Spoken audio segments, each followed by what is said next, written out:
আজকে বাড়িতে তেলে পিঠা বানিয়েছিলাম। তো এত সুন্দর পারফেক্ট ফুলকো ফুলকো তেলে পিঠা কীভাবে বানালাম সেটারই সঠিক পরিমাপে রেসিপিটা শেয়ার করব। আর সারাদিন কি রান্না করলাম আর কি খেলাম এটাও শেয়ার করব। তো ফার্স্টেই আমি সকালে চা খেয়েছিলাম। এটা ছিল দুধ চা। দুধটাকে গাঢ় করে জাল দিয়ে চা বানিয়ে খেয়েছিলাম। তো চা খাওয়ার পর এখানে আমি সবজির খিচুড়ি রান্না করেছিলাম পাতলা করে, আলু আর বেগুন দিয়ে, সেটাই খেলাম। তো এটা খাওয়া দাওয়া হয়ে গেলে দুপুরে রান্নায় চলে যায়। তো আজকে দুপুরে বেশি কিছু রান্না করিনি। চান্দা মাছ ভর্তা করেছিলাম। তার জন্য ফার্স্টেই কড়াইয়ে একটু তেল দিয়ে নিয়েছিলাম।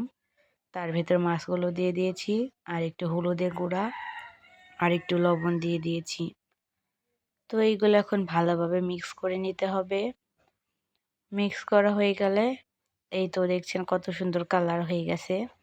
এখন এর ভিতরে আমি অনেকগুলো পেঁয়াজ কুচি, মরিচ আর রসুন কুচি দিয়ে দিলাম।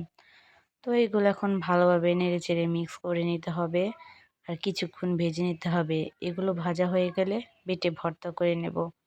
তো তারপরেই শুধু চান্দা মাছ ভর্তা আর ডিম ভাজি দিয়ে ভাত খেয়েছিলাম। খাওয়া হয়ে গেলে তেলে পিঠা বানিয়েছিলাম। তো প্রথমেই তেলে পিঠা বানানোর জন্য আমি ফার্স্টেই 2 কাপ পরিমাণে চাউলের গুঁড়া নিয়ে নিয়েছি। তারপর এখানে আমি 1 কাপ পরিমাণে ময়দা নিয়েছি, চাইলে আটাও দিতে পারেন আপনারা।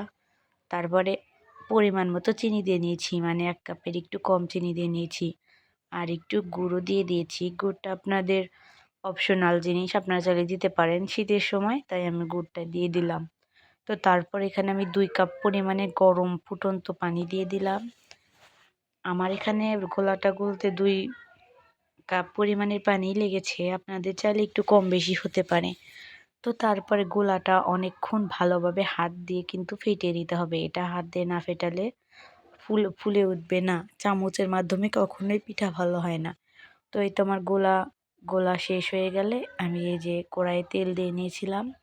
তারপরে যে 2-1টা পিঠা ভেজে নিয়েছি। আর পিঠাটা ভাজার সময় অবশ্যই তেলটা বেশি হিটে রাখবেন, গরম রাখবেন, তারপরে দিবেন। এটা তো আপনারা জানেনই। তারপরে ঝালমুড়ি খেয়েছিলাম।